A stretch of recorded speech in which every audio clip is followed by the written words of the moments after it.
Wangeela Gooftaa keenya Yesuus Kiristoos isa qulqulluu isa Maarqos caafe boqonnaa 1. Kun jalqaba Wangeela Yesuus Kiristoos ilma Waaqayyooti.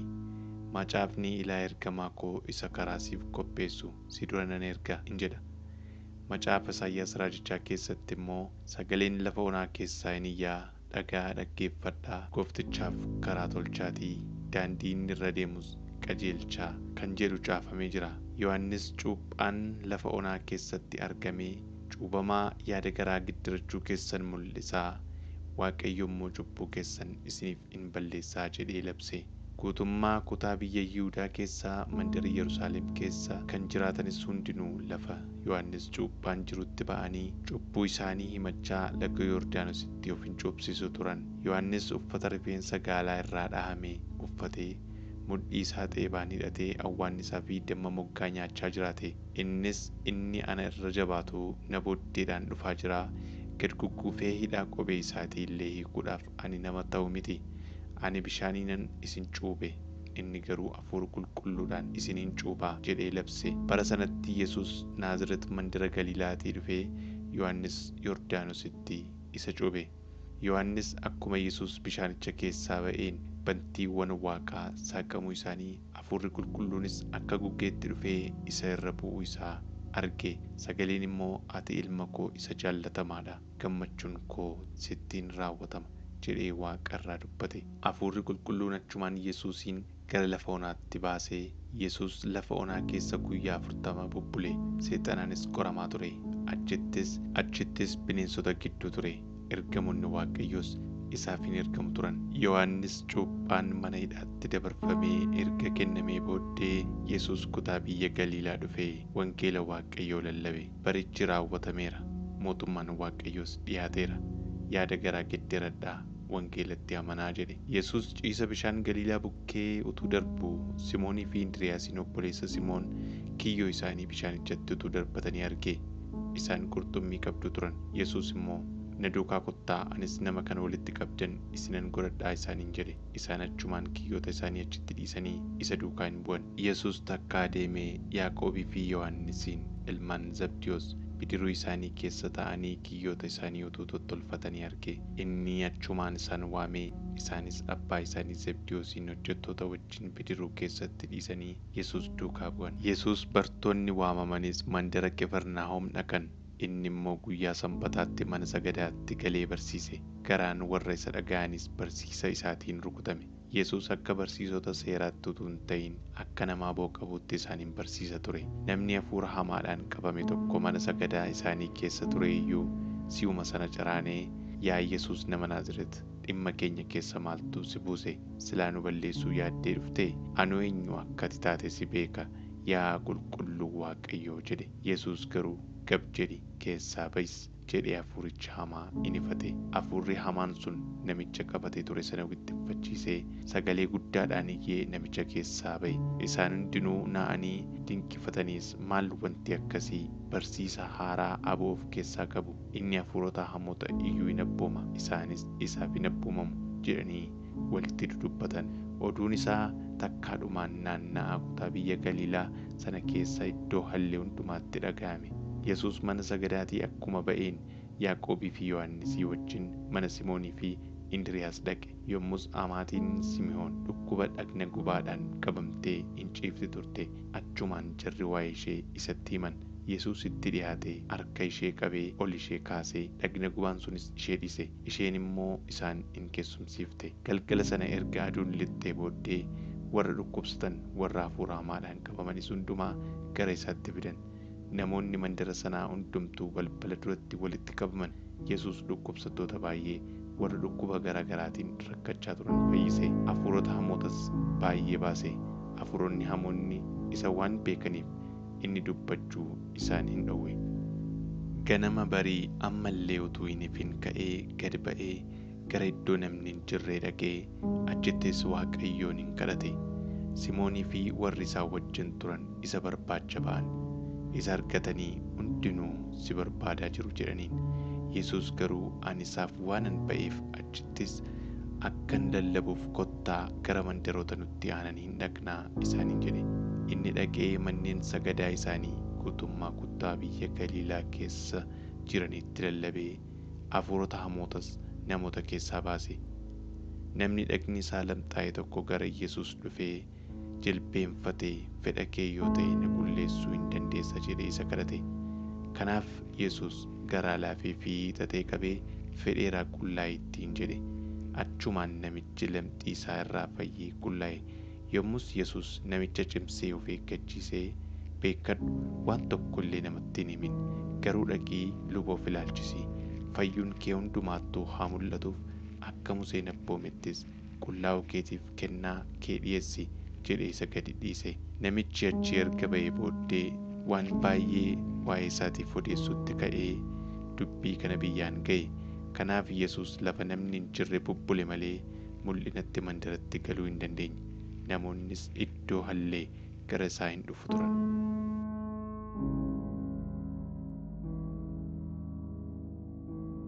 Wangeela Maarqos boqonnaa 2. Guyyaa muraasa booddee Yesuus deebi'ee Qifirnaahoomitti gale. Namoonni immoo akka inni mana jiru dhaga'an. Balbaluma duraa iyyuu amma iddoon dhibutti namoonni baay'een walitti qabaman. Yesuus immoo dubbii wangeelaa isaanitti in hima ture. Yommus jarreen tokko nama dhagni isaa gar tokko duunaan 4 ta'anii baatan fidanii gara Yesuus dhufan. Baay'ina namootaatiif gara Yesuusitti geessuu dadhabnaan bantii mana biyya sanaa isa diriiraa kallattii Yesuus tureen diiganii erga saaqanii siree namichi dhagni isaa gar tokko du'e irra ciisee jiru gad buusan. Yesuus amantii jarreen kanaa yommuu arge namicha isa dhagni isaa gar tokko du'een, ilma koo, cubbuun kee hundinuu siif dhiifameeraa jedhe. Barsiisonni seeraa warri achi taa'aa turan tokko garaa isaanii keessatti yaadaa turanii, attamitti namichi kun akkas dubbata?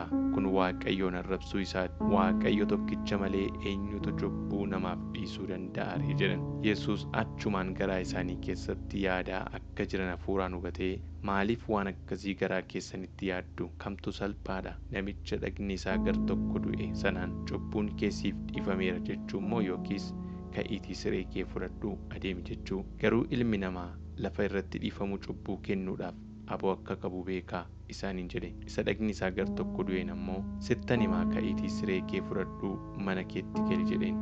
Utuma isaan ilaalanii namichi sun ka'ee achumaan siree isaa fudhatee gadi ba'e. Kana irratti hundumti isaanii fajajanii, kan akkasii kana takka arginee hin beeknu jechaa Waaqayyoof kophaa dhiyeessan. Yesuus ammas gadi ba'ee gara qarqara bishaanii dhaqe. Namoonni hundinuu gara isaa dhufnaan isaan barsiise. Inni utuu darbuu Leewwii ilma Alfiyoos iddoo qaraxaa utuu taa'u argee, na duukaa bu'i jedheen. Kana irratti Leewwiin ka'ee duukaa bu'e. Warri Yesuus duukaa bu'an namoota baay'ee waan turaniif Yesuus mana Leewwii maaddiitti yommuu taa'e, qaraxxoonnii fi warri akka seeraatti hin jiraanne baay'atanii Yesuusii fi bartoota isaa wajjin maaddiitti hin taa'an. Fariisota keessaa barsiisota seeraa kan turan Yesuus warra akka seeraatti hin jiraannee fi warra qaraxxoo wajjin nyaachuu isaa yommuu argan, inni attamitti warra qaraxxoodhaaf warra akka seeraatti hin jiraanne wajjin nyaata jedhanii bartoota isaa gaafatan.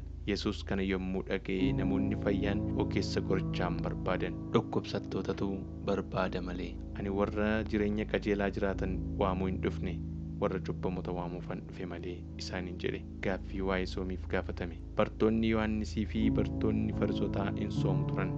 Jarreen tokko immoo dhufanii Yesuusiin, bartoonni Yohannisii fi bartoonni Farisootaa maaliif soomu? Bartoonni kee immoo maaliif hin sooman jedhan. Yesuus immoo deebisee, dhirsi misirroo utuu isaanii wajjin jiruu warri cidhaa soomuu hin danda'u ree? Hamma dhirsa misirroo of biraa qabanitti soomuu hin danda'an. Guyyoonni dhirsi misirroo isaan duraa itti fudhatamu dhufuuf jiru. Egaa guyyaa sanatti hin soomu. Homtinuu herbee haaraa takkaa hin miicamin uffata moofaatti hin hodhu. Kana yoo godhe herbichi haaraan uffata moofaa sana irraan tarsaasa. Tarsaan isaas isa duraa irra kan caalu hin ta'a. Akkasuma immoo daadhii wayinii haaraa qodaa bususaatti hin naqan. Kana yoo godhan daadhichi qorichan dhoosa, daadhichis qorichis hin badu. Egaa daadhii wayinii haaraa qodaa jabaatti hin naqu isaaniin jedhe. Guyyaa sanbataa tokko immoo Yesuus maasii qamadii keessa in darba ture. Bartoonni isaas utuu adeemanii asheetii cirachuu jalqaban.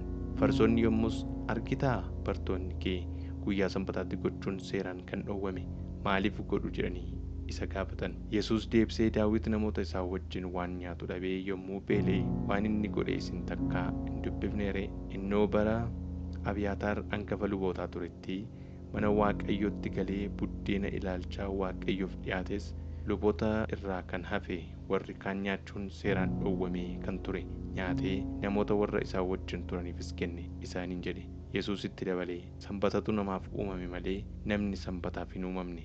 Egaa ilmi namaa sanbata irratti iyyuu gooftaadha isaaniin jedhe. Wangeela Maarqos boqonnaa 3. Yesuus ammas mana sagadaa tokkotti ol lixee namni harki isaa tokko naafate immoo achi ture. Yommus jarri isa dhiyeessuudhaaf guyyaa sanbataatti namicha kana fayyisa yoo ta'e jedhanii isa hin gaadu turan.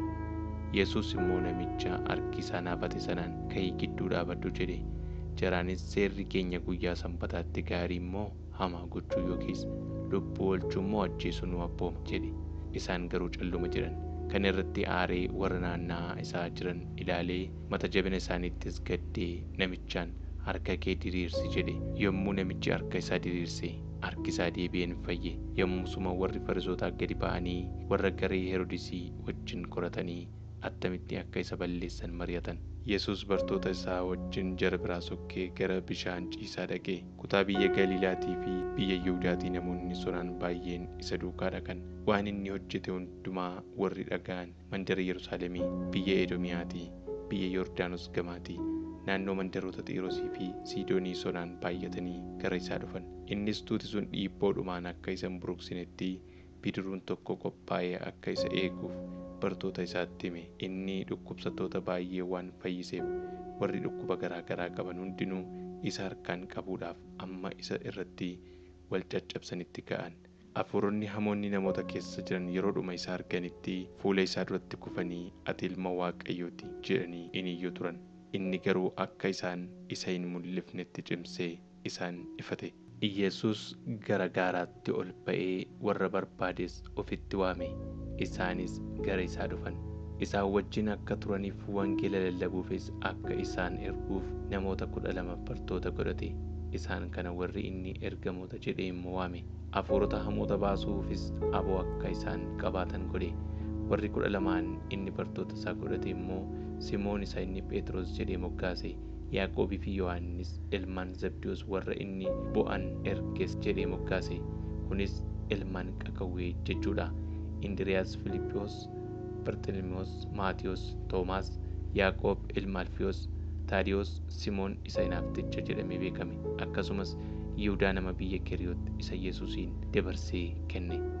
Yesuus gara manaatti yommuu galee amma innii fi bartoonni isaa buddeena illee nyaachuu dadhabanitti ammas tuuti namootaa walitti dacha'an. Firoonni isaa immoo kana dhaga'anii innoo qalbii dabarsee jedhanii isa qabuudhaaf dhufan. Barsiisonni seeraa warri Yerusaalemii dhufan immoo Bi'eelzebul isa keessa jira, humna hangafa seexanootaa kanaanis hafuurota hamoota in baasa jedhanii Yesuus irratti dubbatan. Kana irratti inni gara ofii isaatti isaan waamee fakkeenyaan akkamitti seexanni seexana baasuu danda'a? Mootummaan tokko ofii isaatii yoo gargar cabee mootummaan sun danda'ee hin dhaabbatu. Maatiin mana tokkos yoo ofitti gargar cabe manni sun dhaabbachuu hin danda'u. Seexannis ofii isaa irratti ka'ee yoo gargar cabe badduu ba'uu isaa ta'a malee dhaabbachuu hin danda'u. Duraan dursee namicha jabaa sana yoo hidhate malee homtinuu mana nama jabaa tokkoo cabsee lixee mi'a isaa saamuu hin danda'u. Erga hidhatee booddee garuu dhuguma mana isaa saamuu hin danda'a. Ani dhuguman isinitti hima, cubbuun hundinuu, arrabsoon kamillee afaan namaa keessaa yoo ba'e ilmaan namootaaf in dhiifama. Eenyullee hafuura qulqulluudhaan mormee isa irratti yoo dubbate garuu cubbuu bara baraatiin yakkaa ta'a malee bara baraan dhiifamuu in argatu isaaniin jedhe. Kanas namoonni innoo hafuura hamaa of keessaa qaba jedhanii waan turaniif dubbate. Kana booddee haati Yesuusii fi obbolaan isaa dhufanii ala dhaabbatanii itti erganis isa waamsisan.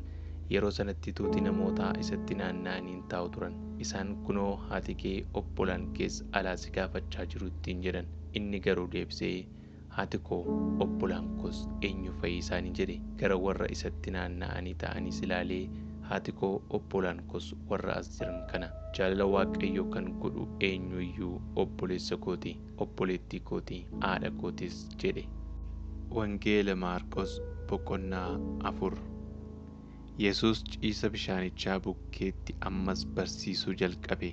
Tuuti isa biratti walitti qabame immoo sonaan baay'annaan Yesuus bidiruu tokko yaabbatee gara gidduu bishaaniittis butatee barsiisuudhaaf taa'e. Yommus namoonni hundinuu qarqara ciisa bishaanichaa turan. Yesuus barsiisa isaa keessatti fakkeenya garaa garaatiin waan baay'ee isaan barsiise. Dhaggeeffadhaa. Namichi tokko sanyii facaasuudhaaf ba'e. Inni utuu facaasuu kaan karaa bukkee bu'an. Simbirroonni dhufanii funaananii nyaatan. Kaan immoo lafa dhagaa, lafa biyyoo baay'ee hin qabne irra bu'an. Lafti isaan irra bu'an biyyoo gadi fagoo waan hin qabneef dafanii biqilan. Garuu yommuu aduun itti baate coolaganii idda gadi fagoo waan hin godhatiniif hin gogan. Kaan qoraattii keessa bu'an. Qoraattonni guddatanii isaan hudhan. Isaanis ija hin godhanne. Kaan garuu biyyoo gaarii keessa bu'an. Biqilanii guddatanii ijas godhatan. Iji isaanii immoo kaan dachaa 30, kaan dachaa 60, kaanis dachaa 100 ta'e jedhe. Itti dabalees gurra ittiin dhaga'u kan qabu haa dhaggeeffatu jedhe. Yeroo Yesuus kophaa ta'etti warri isa bira turan bartoota 12 wajjin waa'ee fakkeenya kanaa isa gaafatan. Yesuus immoo deebisee, dhoksaan mootummaa Waaqayyoo isiniif kennameera. Warra ala jiraniif garuu kun hundinuu fakkeenyaan ta'a. Utuma ilaalanii akka hin argineef, utuma dhaga'aniis akka hin hubanneef, gara Waaqayyootti akka hin deebneef, cubbuun isaaniis akka isaaniif hin dhiifamneef fakkeenyaan hin kennama isaaniin jedhe. Yesuus itti fufee, fakkeenyi kun isiniif hin galuu? Egaa attamitti fakkeenya kan ta'e hundumaa hubattu ree? Inni facaasu sanyii dubbii Waaqayyoo facaasa. Karaa bukkeen fakkeenya warra yommuudhuma dubbiin Waaqayyoo facaafamu dhaga'anii yommusuma seexanni dhufee dubbicha isa garaa isaanii keessatti facaafame butatuuti. Lafti dhagaas fakkeenya warra dubbichi garaa isaanii keessatti facaafame yommuu isa dhagaan gammachuudhaan fudhataniiti. Isaan akka biqiltuu idda gad fagoo hin qabneetti yeroodhaaf hin dhaabbatu. Sababii dubbichaatiif rakkinni yookiis ari'atamuun yommuu ka'u garuu achumaan hin gubatu. Lafti qoraattii fakkeenya warra dubbicha isa garaa isaanii keessatti facaafame dhaga'aniiti. Yaaddoon biyya lafaa, gowwoomsaan soorumaa, kajeellaan adda addaas itti dacha'anii dubbicha huunaan ija utuu hin godhatin hafe. Lafti gaariin garuu fakkeenya warra dubbicha isa garaa isaanii keessatti facaafame dhaga'anii fudhatanii kaan dachaa 30, kaan dachaa 60, kaanis dachaa 100 ija godhataniiti isaaniin jedhe.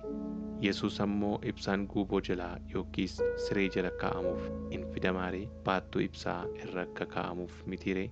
Kan dhokatee yoo jiraate mul'achuudhaaf dhokate. Dhoksaatti kan eegames yoo jiraate bakkeetti ba'uuf eegame. Egaa namni gurra ittiin dhaga'u yoo qabaate haa dhaggeeffatu isaaniin jedhe.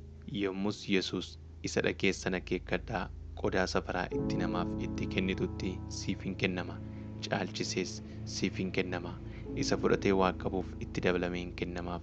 Kennaa isaa of keessaa kan hin qabne garuu innumti inni qabu iyyuu isa duraa hin fudhatamaa isaaniin jedhe. Yesuus itti fufee, mootummaan Waaqayyoo akka nama qotiisa isaatti sanyii facaafateeti. Namichi galee halkan hin rafaa, guyyaas hin ka'a. Sanyichi immoo utuu inni hin beekin hin biqila, hin guddatas. Lafichi ofuma isaatiin duraan dursee biqilaa fi humna, itti aansees hudha.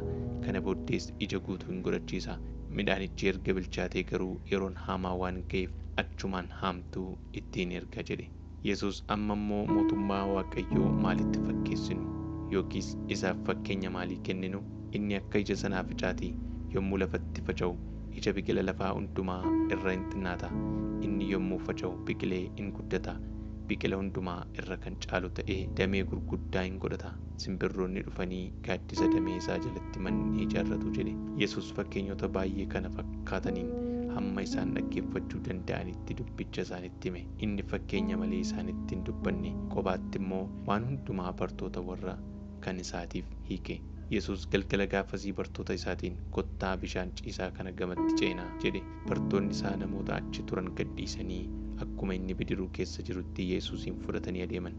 Bidiroonni biraas immoo isaa wajjin dhaqan. Yommus qilleensi jabaan bubbisaa dhufe. Dhahaan bishaanichaa immoo bidirichatti bu'ee bishaan itti guututti ka'e. Yesuus garuu bidiricha keessa gara duubaatiin waa boraafatee in rafa ture. Bartoonni isaa isa dammaqsanii, barsiisaa, dhumuun keenya siin dhibuu jedhan. Yesuus dammaqee qilleensicha ifatee, dhahaa bishaanichaan immoo cal jedhi, gab jedhis jedhe. Kana irratti qilleensichi dhaabannaan gabiin guddaan ta'e. Kana booddee bartoota isaatiin, maaliif sodaatoo taatan?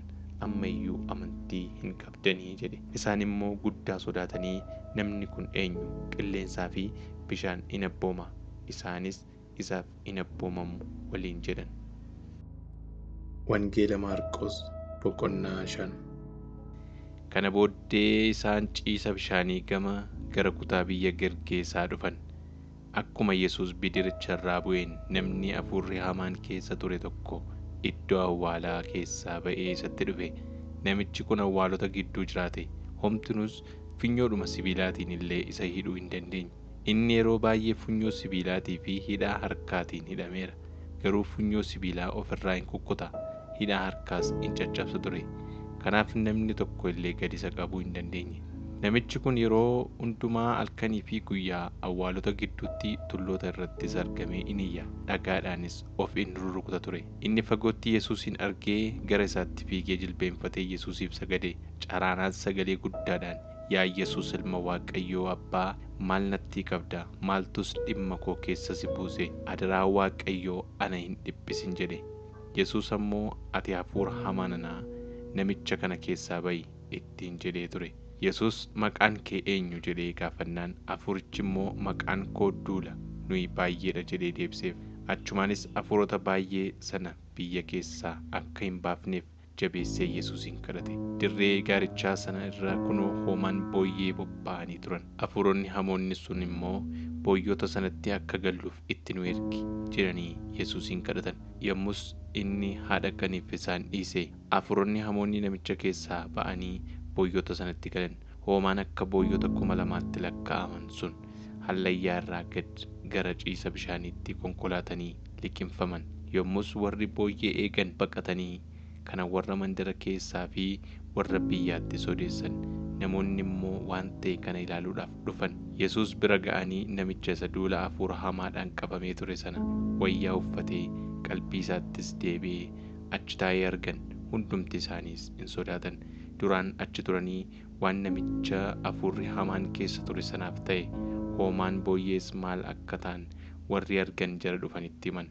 Yommus jarri Yesuus kutaa biyya isaaniitii akka adeemuuf kadhatan. Yesuus achi adeemuudhaaf bidiruu yaabbannaan namichi hafuura hamaadhaan qabamee ture sun, si wajjin nan adeema jedhee isa kadhate. Yesuus garuu, gara mana keetii fi lammii keetii dhaqi. Waan Gooftaan siif godhe hundumaa attamittis akka si maare isaanitti himi ittiin jedhe malee tole hin jenne. Namichi achi adeemee mandaroota kurnanuu keessa naanna'ee waan Yesuus isaaf godhe hundumaa labse. Hundinuus in dinqifatan. Yesuus bidiruudhaan deebi'ee ciisa bishaanichaa yommuu ce'etti namoonni baay'een gara isaatti walitti qabaman. Inni immoo qarqara bishaanichaa ture. Yommus warra geggeesstuu mana sagadaa keessaa tokko maqaan isaa Yaayiroos kan jedhamu dhufee Yesuusin argee miilla isaa jalatti kufee, mucaan koo dhukkubsattee du'uuf jetti, akka isheen fayyitee jiraattuuf adaraa kottuutii harka kee ishee irra kaa'i jedhee jabeessee kadhate. Kanaaf Yesuus Yaayiroos wajjin in adeeme. Namoonni baay'eenis isa dhiisanii duukaa in bu'u turan. Dubartiin waggaa 12 dhiigni ishee dhaabachuu diduudhaan rakkattu tokko immoo turte. Isheen ogeessota qorichaa biratti baay'ee dhiphattee waan qabdu hundumaas kanuma irratti fixxe. Haa ta'u iyyuu malee qooda itti fooyya'u ittuma hammaataa adeeme. Isheen waa'ee Yesuus yommuu dhageesse namoota sana gidduu dugda isaa duubaan dhuftee uffata isaa tuqxe. Isheen uffatuma Yesuus yoon tuqe illee nan fayya jettee garaa isheetti yaaddee turte. Achumaan lolaan dhiiga isheen cite. Isheen immoo dhukkuba isheetti akka fayyite itti dhaga'ame. Yesuus yeroodhuma sana humni fayyisuu isa keessaa akka ba'e beekee namoota gidduudhaa garagalee eenyutu uffata koo tuqe jedhee gaafate. Bartoonni isaa immoo, akka namoonni si dhiiban utuma argituu eenyutu na tuqe jettee gaafattaa jedhaniin. Yesuus garuu ammayyuu nama isa tuqe arguudhaaf naannoo isaa ilaale. Kana irratti dubartittiin waan isheedhaaf godhame hubattee sodaachaa rommaa dhuftee miilla Yesuus jalatti lafa dhooftee dhugaa ishee hundumaas isatti himte. Yesuus immoo, yaa intala koo, amantiin kee si fayyiseera. Nagaadhaan dhaqi, dhukkuba keettiis kan fayyite ta'i isheedhaan jedhe. Utuu Yesuus kana dubbachaa jiru namoonni mana Yaayiroos geggeessituu mana sagadaa sanaa dhufanii, intalli kee duuteetti, si'achi immoo maaliif barsiisaa dhamaaf taree jedhaniin. Yesuus garuu waan dubbatame sana homaattuu utuu hin fudhatin geggeessituu mana sagadaa sanaan, hin sodaatin, amani duwwaa jedhe. Yesus yommus Phexros, Yaaqoobii fi Yohaannisiin obboleessa Yaaqoob malee namni kan biraa isa duukaa mana namichaa akka dhaqan hin barbaanne. Gara mana geggeesstuu sanaa yommuu dhufan Yesus ursaa isaanii dhaga'ee namoota bu'anii wawwaatanis arge. Inni manatti yommuu ol gale, maaliif hursitanii boossu? Intalittiin rafuutti jirti malee hin duune isaaniin jedhe. Isaanis itti kolfan. Inni garuu hunduma isaanii gad yaasee abbaa intalittii fi haadha ishee warra isaa wajjin turanis fudhatee iddoo reeffi intalittii jirutti ol gale. Harka ishees qabee taalixaa quumii jedheen. Kunis intaloo siinan jedha ka'i jechuutti hiikama. Intalittiin si'uma sana kaatee asii fi achi adeemte. Isheenis intala waggaa 12 turte. Yommus isaan guddaa gammadanii of wallaalan. Yesus immoo waan ta'e kana eenyu illee akka hin barre jabeessee sana buume. Wanta nyaatamu isheedhaaf kennaa jedhee isaanitti hime. Wangeela Maarqos boqonnaa 6.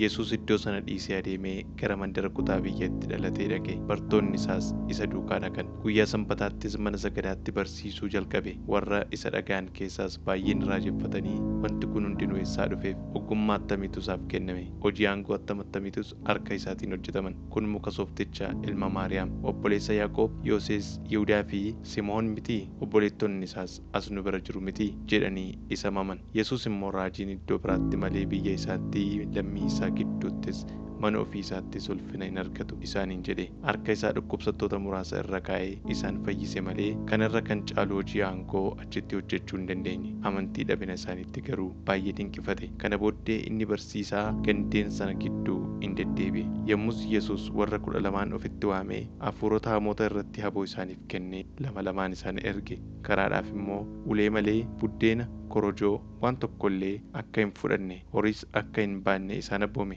Qobee akka kaatan, qomee 2 garuu walirratti akka hin uffanne isaanitti hime. Akkanumas iddoo tokko hamma adeemtanitti manumatti galtan keessa turaa. Iddoo tokkotti yoo isin simuudhaa baatan, yoo isin dhaga'uu didanis akka dhugaa isaanitti ba'uuf yommuu achi adeemtan awwaara mandara sanaa miilla keessanitti dhadhaadhaa isaaniin jedhe. Akkasitti warri 12 ba'anii namoonni yaada garaa isaanii akka gedderatan lallaban. Isaanis hafuurota hamoota baay'ee baasanii warra dhukkubsachaa turanis baay'ee dhadhaa dibataa dibanii isaan fayyisan. Maqaan Yesus bal'aatti beekamee waan tureef Heroodis mootichis waa'ee isaa dhaga'e. Kaan Yohaannis cuuphaatu du'aa ka'e, kanaaf humni gurguddaan isaan hojjetamaa jiru jedhan. Warri kaan immoo Eliyaas jedhan. Kaan immoo raajiidhuma akka raajota warra durii tokko jedhan. Heroodis waa'ee isaa yommuu dhaga'e garuu Yohaannis isa ani mataa isaa mursiisetu du'aa kaafame jedhe. Heroodis waa'ee Heroodiyaas haadha manaa obboleessa isaa Filiphosiif jedhee nama itti ergee Yohaannisin qabsiisee hiisisee ture. Heroodis ishee fuudhee ture. Yohaannis immoo Heroodisiin haadha manaa obboleessa kee duraa fudhachuun kee seera miti jedhe. Heroodiyaas haaloo itti qabattee isa ajjeesuu hin barbaadde turte, garuu hin dandeenye.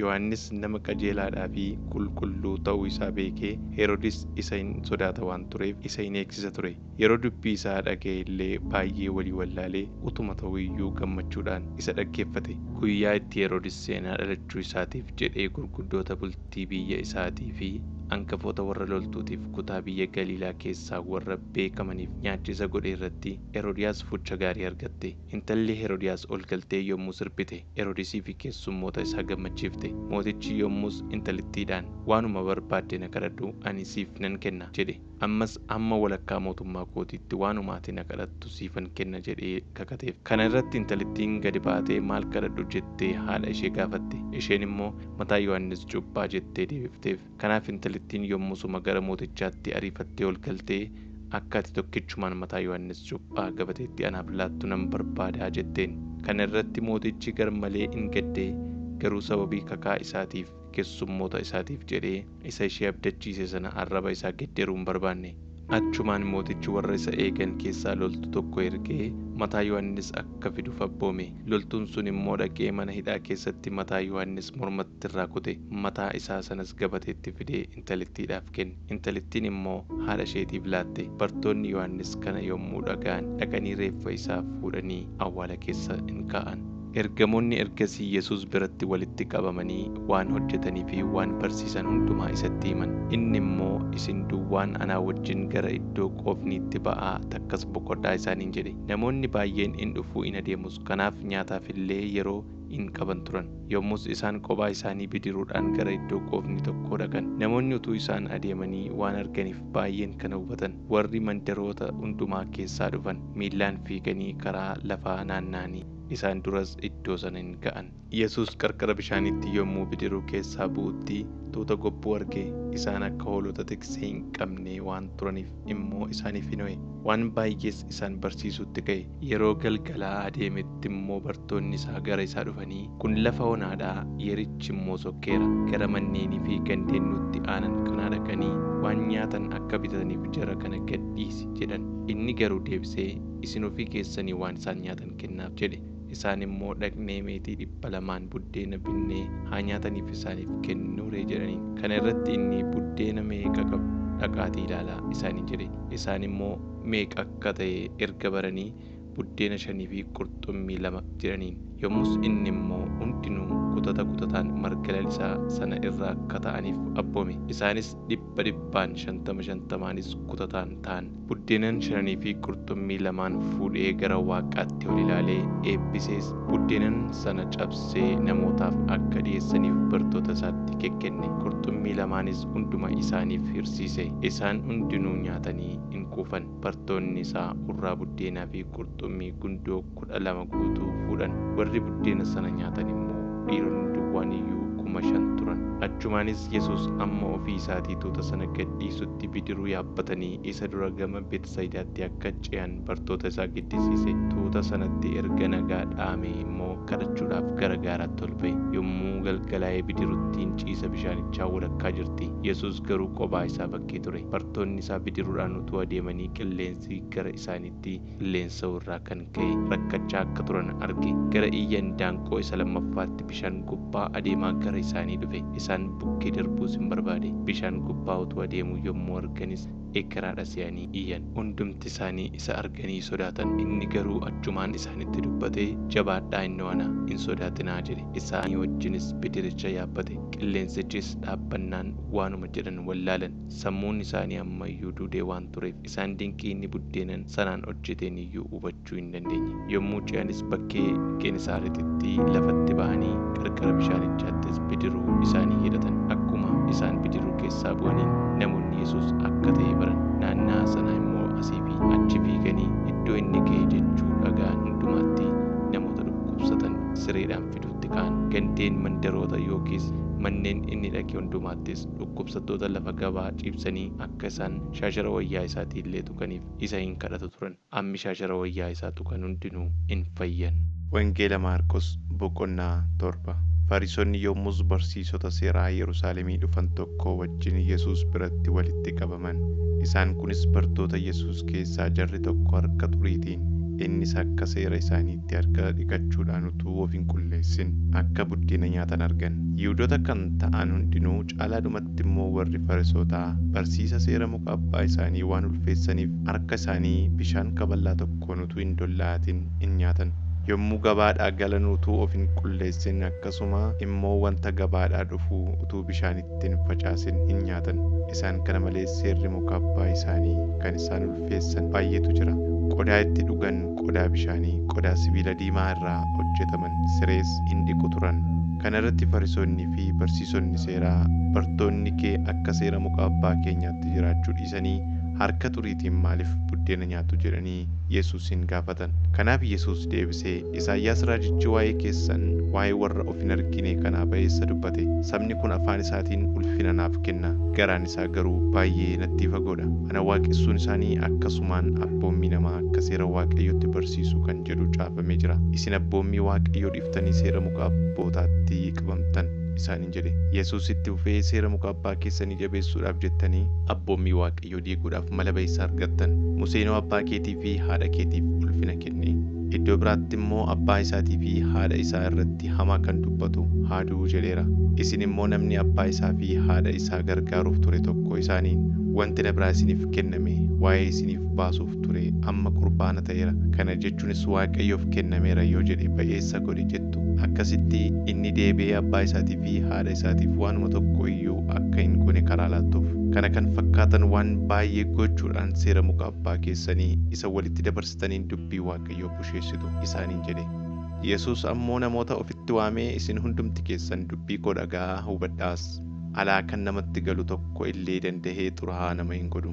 Wanti yaada garaa namaa keessaa ba'u garuu xuraa'aa nama godha.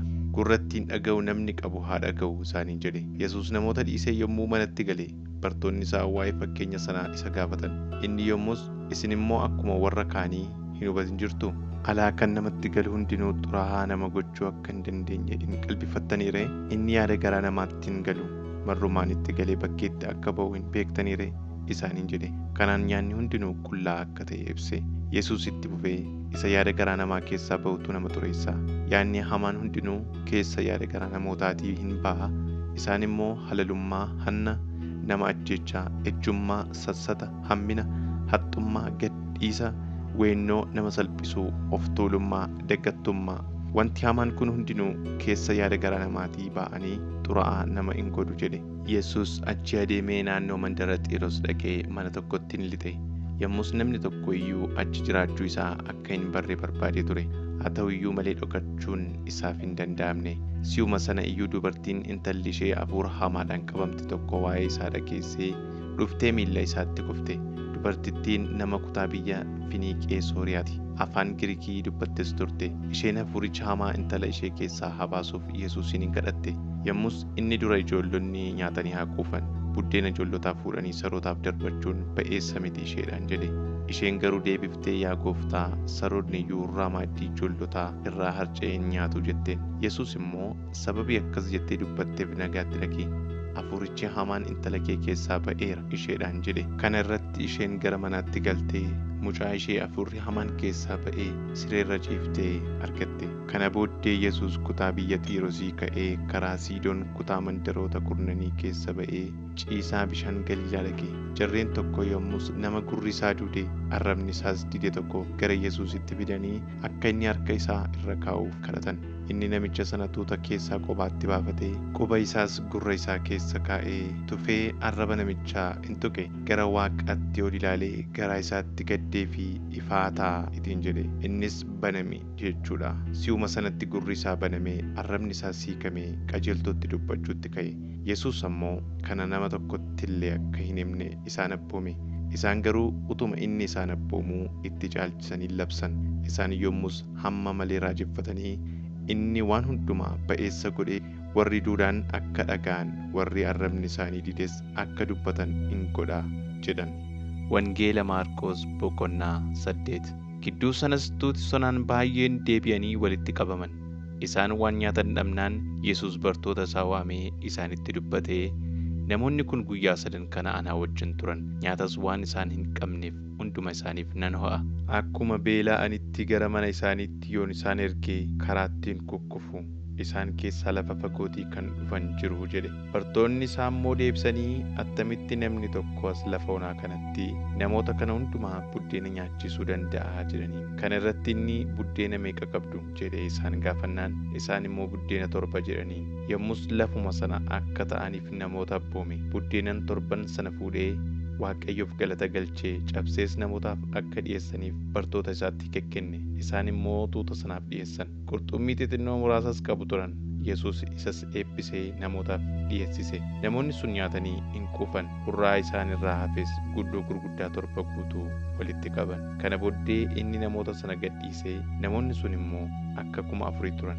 Achumaanis bartoota isaatii wajjin bidiruu yaabbatee gara kutaa biyya Dalmaanutaa dhaqe. Yommus warri Farisootaa dhufanii Yesuusin morkachuutti ka'an. Isa qoruudhaafis milikkita Waaqa irraa akka isaan agarsiisuuf isa gaafatan. Inni garuu garaa isaatti gaddee hafuura dheeraa baafatee, dhaloonni si'anaa maaliif milikkita gaafata? Ani dhuguman isiniin jedhaa, milikkinni dhaloota si'anaaf matuma hin kennamu jedhe. Isaan dhiisees ammoo bidiruu yaabbatee gara gamaatti sokke. Bartoonni yommuu adeeman buddeena tokkicha bidiruu keessaa of biraa qabu turan malee buddeena biraa fudhachuu hin yaadanne. Yesuus isaan akeekkachiisee, ilaalladhaa, raacitii warra Farisootaa fi raacitii Heroodis irraa of eeggadhaa jedhe. Isaan immoo dudubbatanii, isa nuyi buddeena hin qabneef akkas jedha waliin jedhan. Inni kana baree, maaliif waa'ee buddeena dhabuu keessaniitti hiiktanii dudubbattu? Isin amma iyyuu yaadatti hin fudhattanii? yookiis hin hubattanii ree? Sammuu keessantu duude? Ija utuu qabdanii hin argitanii ree? Gurras utuu qabdanii hin dhageessanii ree? Hin yaadattanis ree? Yeroo ani buddeenan 5 namoota 5,000 cabsee hurraa isaa gundoo meeqa guutuuf fuutan isaaniin jedhe, isaan immoo 12 jedhaniin. Itti fufee yeroo ani buddeenan 7 namoota 4,000 cabsee immoo hurraa isaa gundoo gurguddaa meeqa guutanii fuutan jedheen. Yommus isaan 7 jedhan. Yoos isin amma iyyuu hin hubattanii isaaniin jedhe. Kana booddee Beetsayidaa dhufan. Achitti jarreen tokko namicha jaamaa tokko gara Yesuusitti fidanii akka inni harkaan isa qaqqabuufis kadhatan. Kana irratti inni namicha jaamaa sana harka qabee ganda keessaa diidatti baasee ija namichaatti tuttufee harka isaas irra kaa'ee, waa arguu hin dandeessaa jedhee gaafate. Namichi immoo ilaalee, namoota arguu nan danda'a, akka adeemanis nan arga, garuu mukeetii anatti fakkaatu jedhe. Inni ammas harka isaa ija namichaa irra kaa'ee, yommus iji namichaa fayyee hubatee ilaalee waan hundumaas ba'eessa godhee arge. Kana booddee Yesuus gandichatti hin deebiin iyyuu jedhee namicha gara mana isaatti erge. Kana booddee Yesuus bartoota isaa wajjin ba'ee gara gandeen naanna'aa mandara Qisaariyaa Filiphos dhaqe. Karaa irratti namoonni eenyu anaan jedhu jedhee bartoota isaa gaafate. Isaan yommus Yohannis Cuuphaa siin jedhu, kaan immoo Eliyaas raajicha siin jedhu, kaanis raajota keessaa tokko siin jedhu jedhanii deebisaniif. Inni immoo isinoo eenyu anaan jettu jedhee isaan gaafate. Phexros deebisee, ati Masiihicha jedheen. Yeroo sanatti inni waa'ee isaa nama tokkotti illee akka hin himne cimsee isaan gorse. Yesuusis ilmi namaa maanguddootaa fi luboota warra hangafootaatiin, barsiisota seeraatiin guddaa dhiphachuunii fi raawwatee tuffatamuun du'atti kennamuun hin ta'a. Guyyaa 3 booddee garuu du'a keessaa hin ka'a jedhee isaan barsiisutti ka'e. Inni dubbii kana mul'inatti dubbate. Phexros immoo gara bukkeetti isa qabee cimsee isa gorsutti ka'e. Inni garuu garagalee bartoota isaas ilaalee Phexrosin ifatee, na duraa turi seexana nana, ati kan namootaa malee kan Waaqayyoo hin yaaddu jedheen. Inni tuuta jaraa bartoota isaatii wajjin ofitti waamee, namni tokko illee ana duukaa bu'uu yoo barbaade waa'ee ofii isaa dhiisee fannoo isaa isa anaaf jedhee baatu ofirra kaatee ana duukaas haa bu'u. Namni jireenya isaa oolfachuu yoo barbaade jireenyi isaa duraa hin fudhatama. Namni anaaf wangeelaaf jedhee jireenya isaa kennu immoo isa hin oolfata. Namni biyya lafaa guutummaatti buufatee lubbuu isaa garuu yoo dhabe bu'aan isaa maaliree? Namni gatii lubbuu isaa maal kennuu danda'a? Nama dhaloota garagaggalaadhaa fi cubbamaa kana keessatti anatti dubbii kottis yella'utti ilmi namaa ulfina abbaa isaatiin qulqulloota ergamoota wajjin yommuu dhufu isatti inni yeella'a jedhe. Wangeela Maarqos boqonnaa 9. Kana booddee Yesuus, dhugumaan isinitti hima, namootas dhaabatanii jiran keessaa kaan utuu hin du'in mootummaan Waaqayyoo humnaan dhufee arguuf jiru jedhe. Guyyaa 6 booddees Yesuus Phexrosii fi Yaaqoobiin, Yohannisiinis fudhatee ol gara gaara dheeraa tokkotti kophaatti isaan baase. Inni bifa ulfina isaatiin isaanitti mul'ate. Uffanni isaas miiccituun lafa irraa akkas calaqqisiisuu akka hin dandeenyetti adii calaqqisaa ta'e. Eliyaasii fi Museen achitti isaanitti mul'atanii Yesuusii wajjin dudubbachaa turan. Phexros gidduutti, yaa barsiisaa, asitti argamuun keenya attam gaariidha. Kottaa asitti godoo 3, tokko siif, tokko Museedhaaf, tokkos Eliyaasiif in ijaarraa jedhee Yesuusitti dubbate. Bartoonni sun baay'ee sodaatanii waan turaniif inni maal akka dubbatu hin beeku ture. Yommus duumessi dhufee hunduma isaanitti uffise. Sagaleenis duumessicha keessaa dubbatee, kun ilma koo isaan jaalladhu, isa dhaga'aa jedhe. Bartoonni battaluma sana naannoo isaanii yommuu ilaalan Yesuus duwwaa of biratti argan malee deebi'anii nama tokko iyyuu achitti hin argine. Isaan gaaricha irraa utuu gad bu'utti jiranii Yesuus, ani ilmi namaa du'ee warra du'an keessaa utuun hin ka'in waan argitan nama tokkotti iyyuu hin himinaa jedhee bartoota isaa abboome. Isaan immoo dubbii isaa fudhatanii warra du'an keessaa ka'uun maal inni jedhanii wal gaggaafatan. Achumaanis maaliif barsiisonni seeraa Eliyaas dura dhufuutu ta'a jedhu jedhanii Yesuusin gaafatan. Yesuus deebisee, waan hundumaa iddootti deebisuudhaaf Eliyaas duraan dursee hin dhufa illeeti. Haa ta'u iyyuu malee ilmi namaa baay'ee dhiphachuuf jira, tuffatamuufis jira jedhamee waa'ee kootiif attamitti caafameera? Ani garuu isinittan himaa, Eliyaas dhufeera, akkuma waa'ee isaatiif caafamee jiruttis jarreen tokko waanuma jaallatan isa irratti raawwatan isaaniin jedhe. Isaan gara bartoota warra kaanii yommuu dhufan namoonni baay'een isaanitti naanna'anii, barsiisonni seeraa tokkos isaanitti utuu falmanii argan. Namoonni hundinuu akkuma Yesuusin arganiin raajeffatanii gara isaatti fiiganii nagaa gaafatan. Inni immoo maal isaanitti falmitu jedhee isaan gaafate. Yommus tuuta sana keessaa namni tokko deebiseefii, barsiisaa, ilma koo isa hafuura didaadhaan qabamee gara keetti fideera. Hafuurichis iddoodhuma isa qabutti lafaan isa dhaha. Gurbichi immoo hoomacha afaaniin in yaasa, ilkaaniin qara, dhagni isaas qarattiin goga. Anillee akka isaan hafuuricha baasaniif bartoota kee gaafadheera, isaan garuu isa baasuu hin dandeenye jedhe. Yesuus deebisee, isin yaa dhaloota hin amanne nana, amma yoomittin isin bira jiraadhaa?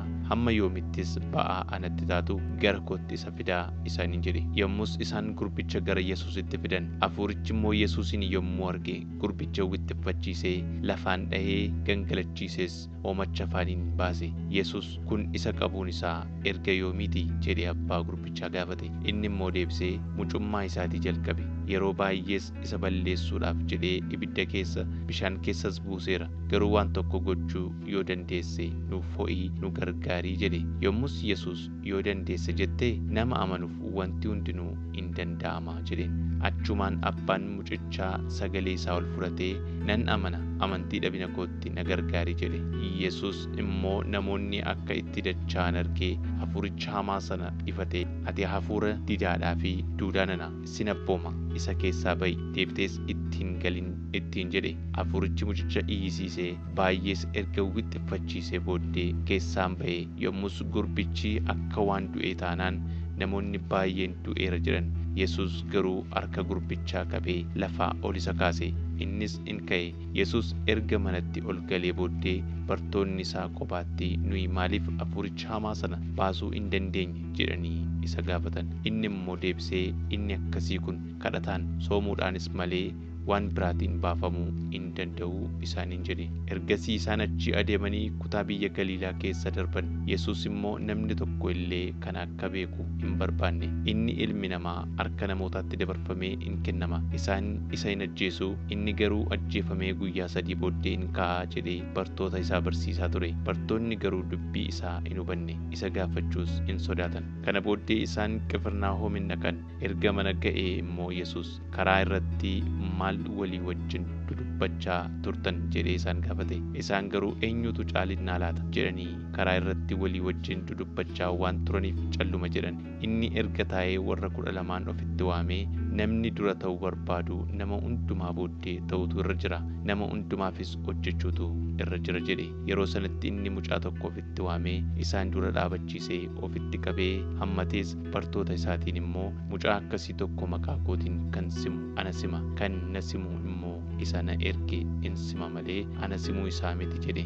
Yohannis yommus Yesuusin, yaa barsiisaa, namni tokko utuu inni maqaa keetiin hafuura hamaa baasuu arginee waan inni nu duukaa hin bu'iniif isa dhowwine jedhe. Yesuus garuu isa hin dhowwinaa, namni maqaa kootiin hojii haangoo hojjetee dafee immoo waa'ee koo hamaa dubbachuu danda'u hin jiru. Namni nuun hin mormine gara keenya in ta'a. Ani dhugumaan isinitti himaa, isin kan Kiristoos waan taataniif namni bishaan dhugaatii willee tokko illee isinii kenne gatii isaa hin dhabu jedhe.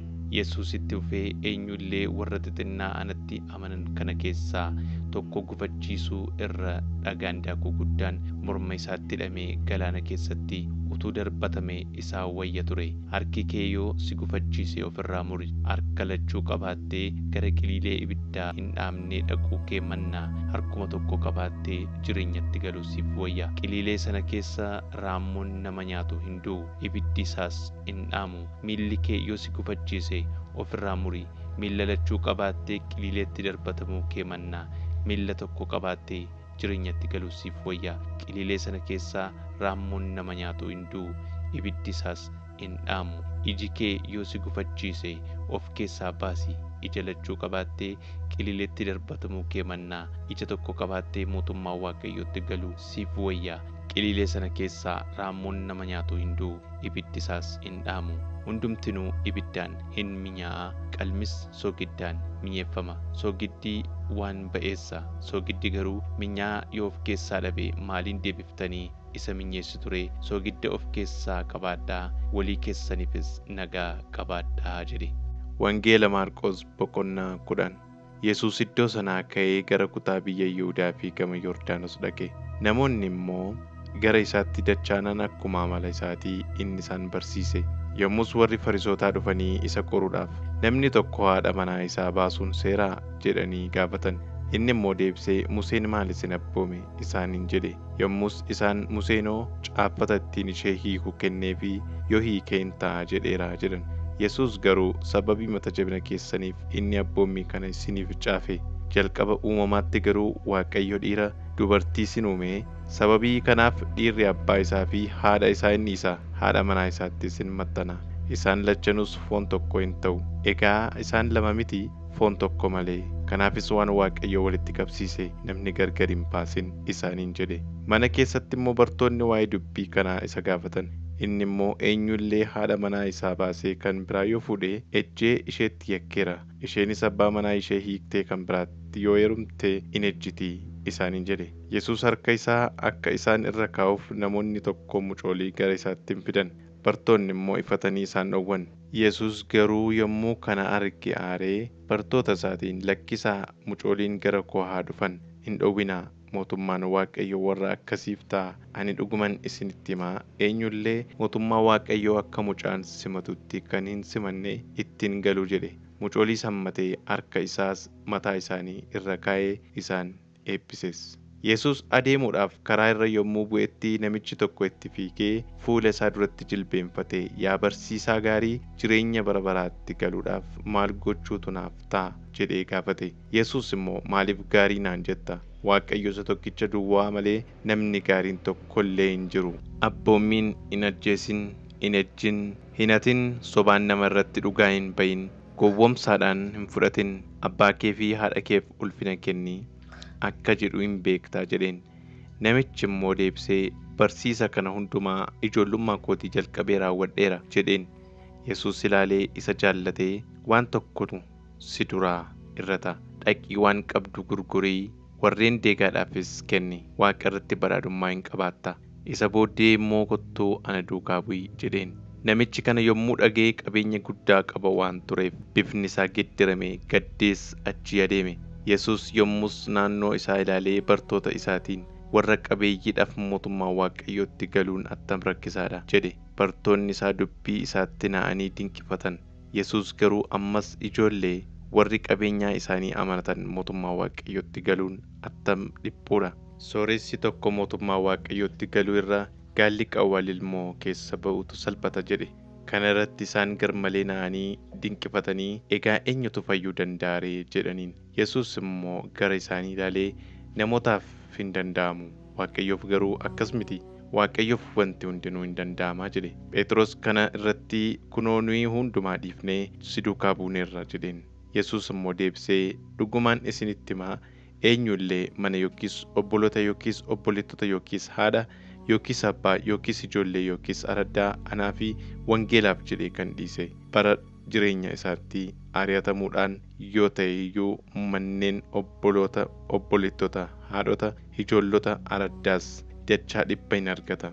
Bara dhufuttis jireenya bara baraatti hin gala. Garuu baay'een warra dura jiran keessaa warra hundumaa booddee kan ta'an jiru, warra hundumaa booddee jiran keessaas warra duraa kan ta'an jiru jedhe. Isaan gara Yerusaalem dhaquudhaaf karaa irra yommuu bu'an, Yesuus isaan dura hin adeema ture. Bartoonni na'anii dinqifachaa, warri isaan duukaa bu'anis sodaachaa hin adeemu turan. Inni immoo warra 12 ammas kophaatti fuudhee waan isatti dhufuudhaaf jiru isaanitti himuutti ka'e. Kunoo gara Yerusaalemitti ol ba'u keenya, ilmi namaa luboota warra hangafootaatti, barsiisota seeraattis dabarfamee hin kennama. Isaan immoo yakka du'aa itti muranii saba Waaqayyoo warra hin ta'initti dabarsanii isa in kennu. Jarri itti in geessu, ittiin tufu, in reebu, in ajjeesus. Inni immoo guyyaa 3 booddee du'aa in ka'aa jedhe.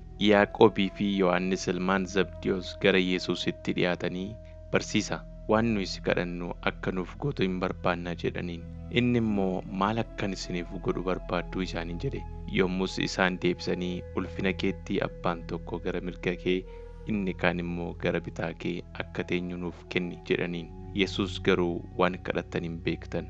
Xoofoo dhiphinaa ani keessaa dhuguuf jedhu keessaa dhuguu hin dandeessuu? Cuuphaan ittiin cuubamuuf jedhus cuubamuu hin dandeessuu isaaniin jedhe. Isaan immoo hin dandeenya jedhaniin. Yesuus garuu xoofoo ani keessaa dhuguuf jedhu keessaa dhuguuf jirtu cuuphaan ittiin cuubamuuf jirtu mirga koo yookiis bitaa koo taa'uu garuu kennuun kan koo miti. Taa'umsi sun warra kanaan dura qopheeffameetiif ta'a isaaniin jedhe. Bartoonni warri kaan kurnan yommuu kana dhaga'an Yaaqoobii fi Yohannisitti aaruutti ka'an. Yesuus yommus gara isaatti isaan waamee warri saba biyya lafaa kanaa abboomuutti beekaman goftummaadhaan akka isaan seerratan isin iyyuu hin beektu. Gurguddoonni isaaniis aboo isaanii isaan irratti agarsiisu. Isin gidduutti garuu akkas hin ta'u. Eenyullee isin keessatti guddaa ta'uu kan barbaadu hojjetaa keessan ta'utu isa irra jira.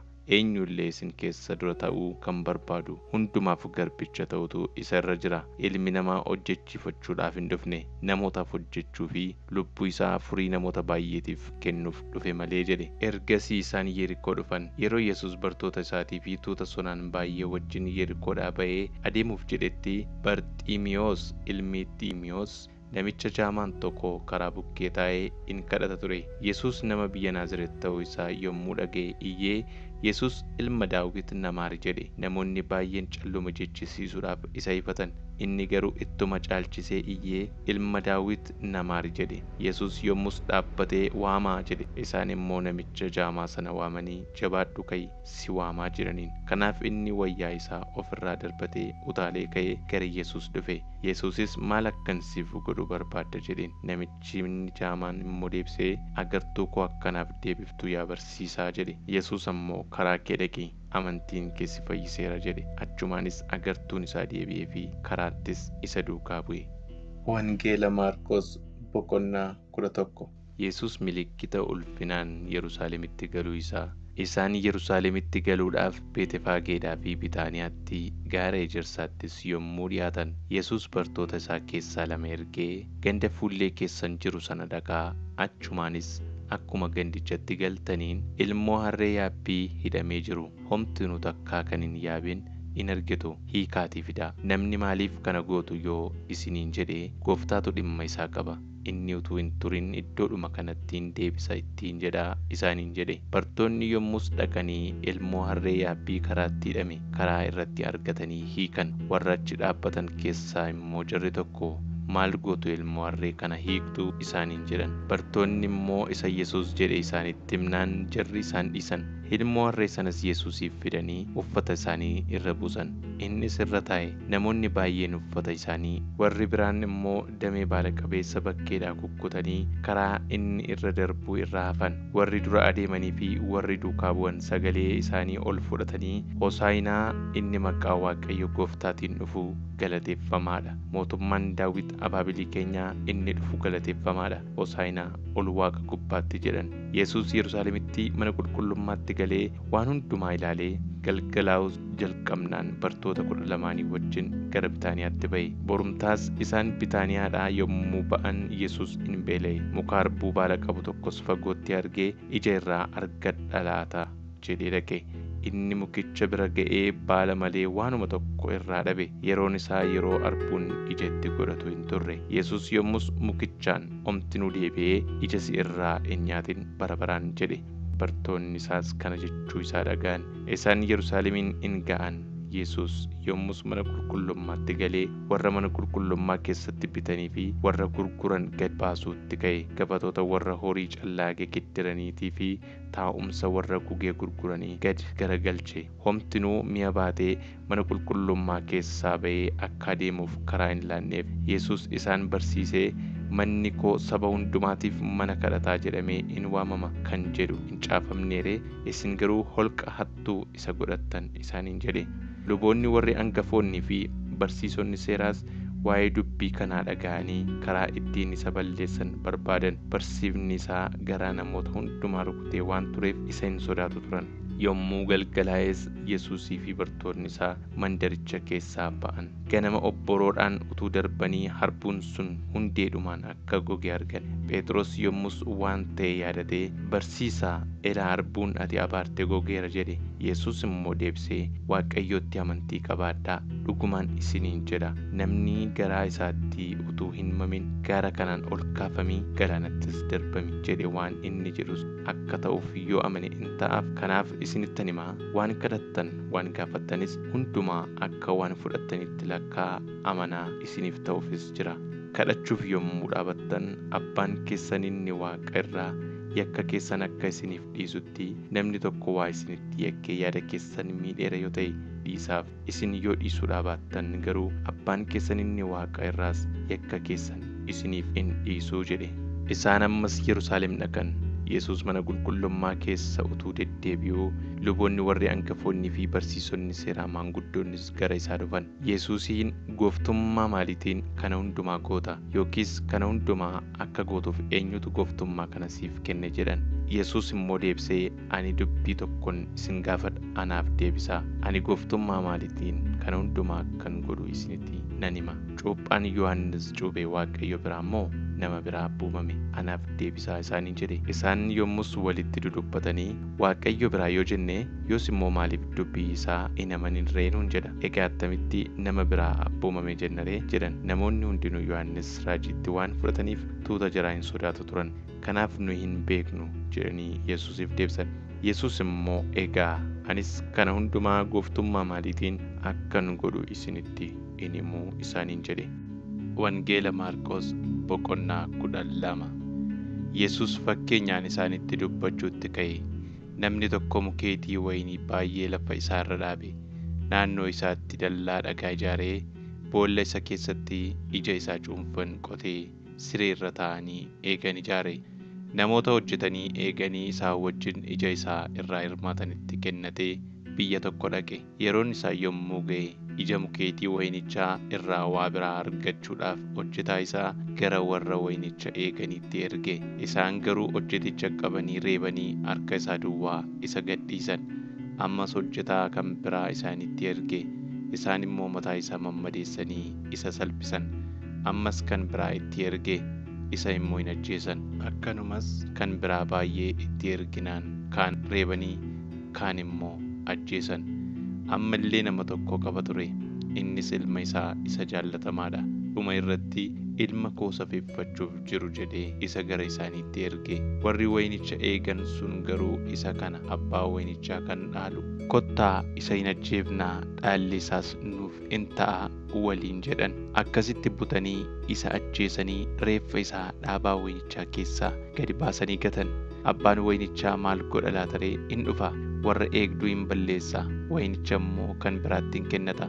Isin caafata qulqullaa'aa keessaan dubbifnee ree? Dhagichi mana ijaartuun tuffatan inni dhagaa mataa golee qajeelchu ta'e kun gochaa Gooftaati, ija keenyattis dinqiidha kan jedhu caafameeraa jedhe. Yommus fakkeenya kana waa'ee isaaniitiif akka dubbatee waan baraniif Yesuusin qabuu yaalan. Garuu tuuta sana sodaatanii isa dhiisanii adeeman. Waan inni dubbatuun isa qabuudhaaf jedhanii warra Farisootaa fi garee Heroodis keessaa jara tokko Yesuusitti ergan. Warri ergaman dhufanii, "Yaa barsiisaa, ati dhuga qabeessa akka taate nu hin beekna. Nama tokko illee sin sodaattu. Karaa Waaqayyoo dhugaadhaan barsiifta malee nama waliin caalchiftu. Egaa mootii warra Roomaaf gibira baasuun seera moo seera miti? Gibira baafnuuf moo dhiifnu?" jedhaniin. Inni garuu of arguu dhabina isaanii baree, "Maaliif na qortu? Horii ittiin bittanii gurgurtan tokko naa fidaa, nan ilaalaa" ittiin jedhe. Isaan yommus tokko itti fidan. Inni immoo, "Kun bifa eenyuuti? Caaffata eenyuutis?" jennaan. Isaan immoo, "Kan mootii Roomaati" ittiin jedhan. Kanaaf Yesuus, "Yoos immoo mootichaaf kan fudhachuun isaaf ta'u kennaa, Waaqayyoofis kan fudhachuun isaaf ta'u kennaa" isaaniin jedhe. Kana irratti isaan isa raajeffatan. Ergasii Saduqoonni warri du'aa ka'uun hin jiru jedhan gara Yesuus dhufanii gaaffii isa gaafatan. "Yaa barsiisaa, namni tokko niitii fuudhee dhalootuu hin godhatin ishee irraa yoo du'e, obboleessi isaa niitii sana fuudhee sanyii obboleessa isaatiif haa dhaabu jedhee Museen seera keessatti nuuf caafeera. Obboloota 7tu turan. Inni hangafni niitii fuudhee yeroo du'e garuu dhala hin godhanne. Inni lammaffaan ishee fuudhee utuu dhala hin godhatin du'e. inni sadaffaanis akkasuma ishee fuudhee irraa du'e. Isaan torbanus dhala hin godhanne. Hundumaa booddee immoo dubartittiin hin duute.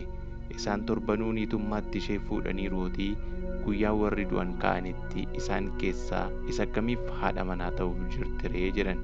Yesuus deebisee, akkas dubbachuu keessaniin irraa kaattaniittu. Kunis caaffata qulqullaa'aa yookiis humna Waaqayyoo isa isin hin beekne kanaaf miti ree? Yeroo du'aa ka'anitti akka ergamoota Waaqayyoo warra Waaqa keessaa hin ta'u malee hin fuudhan hin heerumanis. Waa'ee warri du'an kaafamuu garuu macaafa Musee keessaa hin dubbifne moo ree? Inni waa'ee daggala boba'uu yommuu dubbate Waaqayyo Museedhaan maal akka jedhe hin hima. Ani Waaqayyo isa kan Abrahaam, Waaqayyo isa kan Yisihaaq, Waaqayyo isa kan Yaaqoobis jedhe. Inni Waaqayyo warra du'anii miti, Waaqayyo warra jiraataniiti malee. Kanaaf baay'ee irraa kaattaniittu isaaniin jedhe. Barsiisota seeraa keessaa tokko yeroo isaan waliin morkatan dhaga'ee Yesuus deebii gaarii akka deebiseef yommuu arge gara isaatti dhiyaate, abboommiin inni hundumaa irra caalu isa kam jedhee gaaffii isa gaafate. Yesuus deebisee, inni hundumaa irra caalu dhaga'i yaa Israa'el, Gooftichi Waaqayyo keenya kophaa isaa Gooftaadha. Atis Waaqayyo kee Goofticha garaa kee guutuudhaan, jireenya kee guutuudhaan, yaada kee guutuudhaan, humna kee guutuudhaanis jaallachuutu siif ta'a. Inni lammaffaan immoo nama akka mataa keetiitti jaallachuutu siif ta'a isa jedhudha. Abboommiin isaan kana irra caalu kan biraan hin jiru jedhe. Barsiisichi seeraa sun immoo, ba'eessa dubbattee yaa barsiisaa? Inni tokkicha, isa malee kan biraa hin jiru. Isa jette dhugaa dubbatte. Isas garaa guutuudhaan, qalbii guutuudhaan, humna guutuudhaanis jaallachuun, nama akka mataa ofiitti jaallachuun guutummaa qalma gubamuu fi aarsaa hundumaa irra guddaa hin caalaa jedheen. Ogummaadhaan akka inni deebiseef yommuu arges Yesuus, ati mootummaa Waaqayyootti fagoo mitiittiin jedhe. Kana booddees namni tokko illee gaaffii isa gaafachuudhaaf ija hin jabaanne.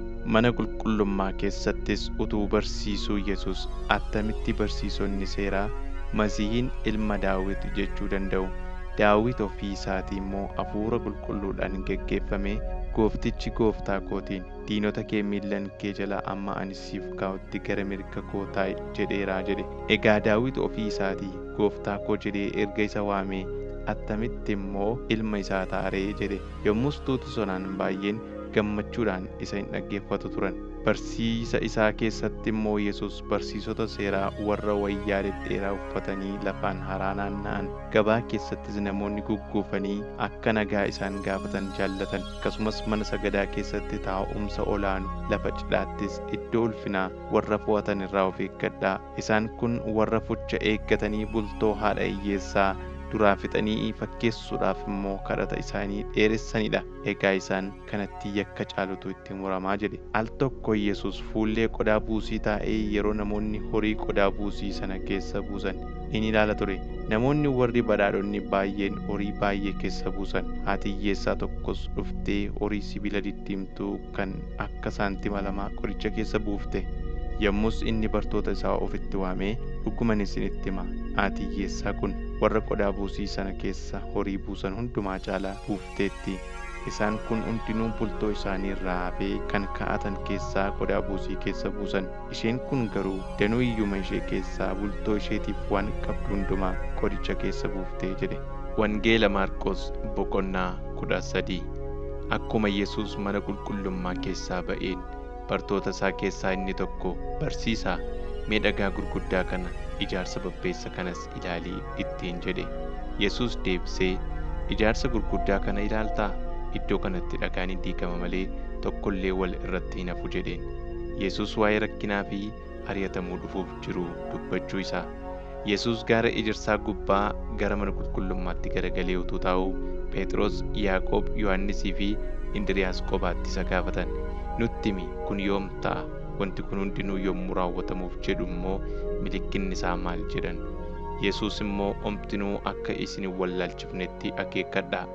Baay'een ani Kiristoos jechaa maqaa kootiin hin dhufu, namoota baay'ees in wallaalchisu. Lolaa fi oduu lolaa yommuu dhageessan hin na'inaa. Kan akkasii kun ta'uun irra jira. Kun garuu ammallee dhuma isaa miti. Sabni saba irratti, mootummaanis mootummaa irratti in ka'a. Socho'ii lafaa iddoo adda addaatti beellis in ta'a. Wanti kun hundinuu garuu jalqaba ciniinsuuti. Garuu of eeggadhaa. Isaanoo yaa'ii garaa garaatti dabarsanii isin hin kennu. Manneen sagadaa keessattis in reebamtu.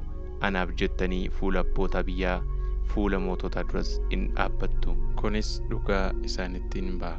Duraan dursee wangeelli saba hundumaatti lallabamuun hin ta'a. Isaan dabarsanii isin kennuudhaaf yommuu isin geessan isa dubbachuuf jirtaniif dura hin yaadda'inaa. Waanuma yeroo sanatti isiniif kennamu dubbadhaa malee, isintu dubbata miti yoo Hafuura Qulqulluutu dubbata malee. Yommus obboleessi obboleessa du'atti dabarsee in kenna. Abbaanis mucaa isaa, ijoollonnis warra isaanii irratti ka'anii isaaniin ajjeesisu. Anaaf jettanii hundumaa biratti kan jibbamtan in taatu. Namni hamma dhumaatti jabaatee dhaabbatu garuu in fayyaa isaaniin jedhe. Yesus itti fufee inni jibbisiisaan iddoo qullaa xureessu sun iddoo isaaf hin malle dhaabbachuu isaa yommuu argitan, namni kana dubbisu haa hubatu. Warri Yihuudaa jiran gara gaarotaatti haa baqatan. Namni oobdii isaa keessa jiru deebi'ee waa fudhachuudhaaf manatti ol hin lixin. Lafa qotiisaa inni jirus wayyaa isaa fudhachuudhaaf hin galin. Garuu dubartoota ulfaa fi warra hoossaniif guyyoonni sun attam sodaachisoodha. Haa ta'u iyyuu malee kun yeroo gannaatti akka hin taaneef kadhadhaa. Guyyoonni sun guyyoota rakkinaa hin ta'u. Rakkinni akkasiis erga Waaqayyo biyya lafaa uumee jalqabee hamma ammaatti hin taane, deebi'es hin ta'u. Waaqayyo Gooftaan guyyoota sana utuu gabaabsuudhaa baate namni tokko iyyuu hin fayyu ture. Amma garuu namoota fo'amaniif, isaanis warra inni ofiif fo'ateef jedhee guyyoota sana in gabaabsa. Yeroo sanatti namni ilaa Masiihiin as jira, ilaa achi jira yoo isiniin jedhe hin amaninaa. Masiihonni sobaa fi raajonni sobaa ka'anii yoo danda'ame warra Waaqayyoof fo'aman iyyuu wallaalchisuudhaaf milikitaa fi dinqii adda addaa in argisiisu. Isin garuu akeekkadhaa, ani duraan dursee waan hundumaa isinitti himeera jedhe Yesus waa'ee dhufaatii Ilma Namaa dubbachuu isaa.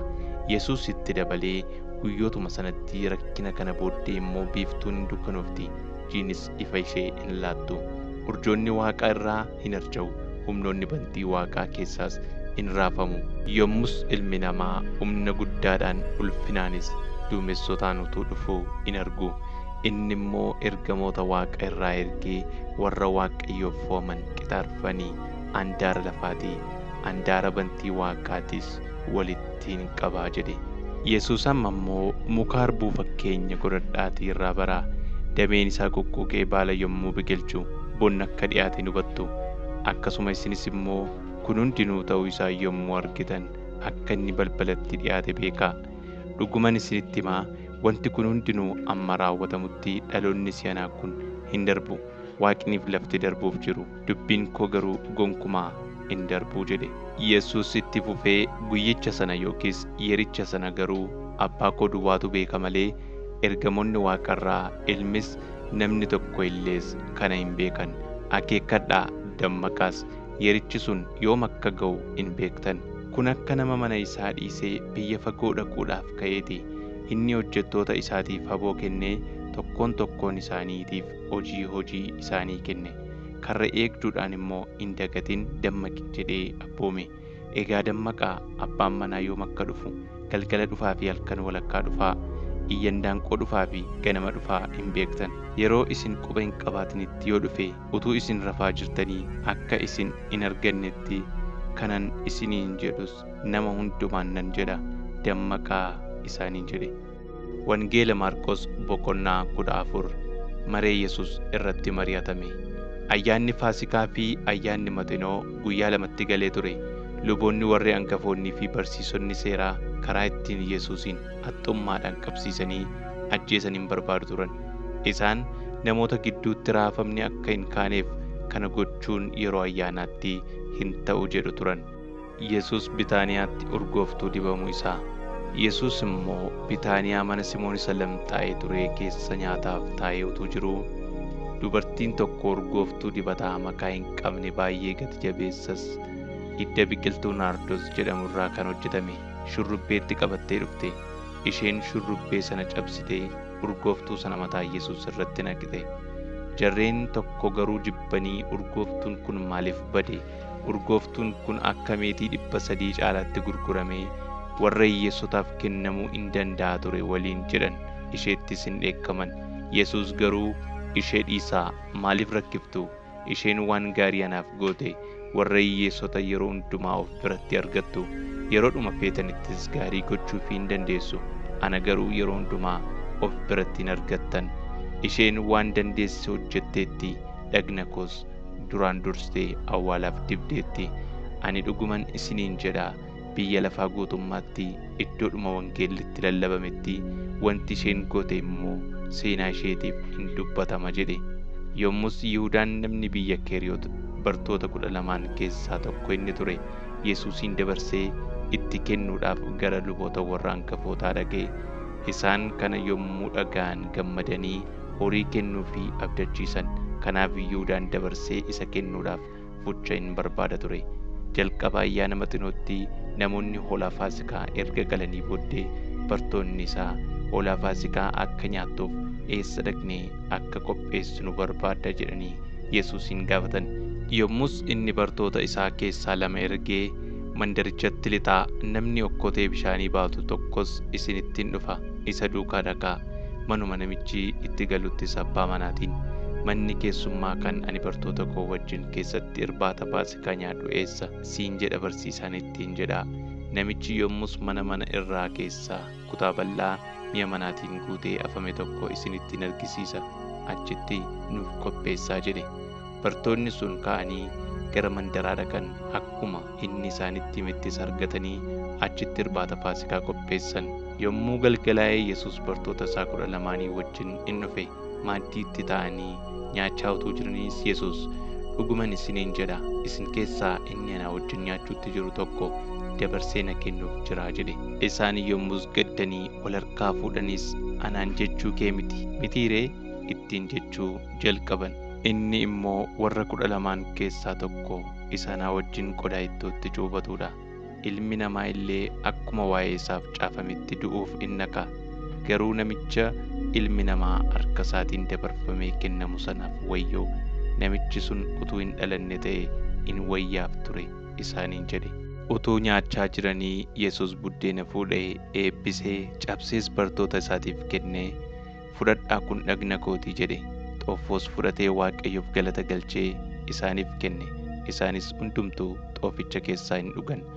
Inni immoo kun dhiiga kootii, dhiiga kakuu dhaabbate sana cimsuudhaaf namoota baay'eedhaaf dhangala'eedha. Amma guyyaa gaafa ani mootummaa Waaqayyoo keessatti isa haaraa dhuguutti deebi'ee daadhii wayinichaatti akka hin dhugne dhugumaan isinitti hima isaaniin jedhe.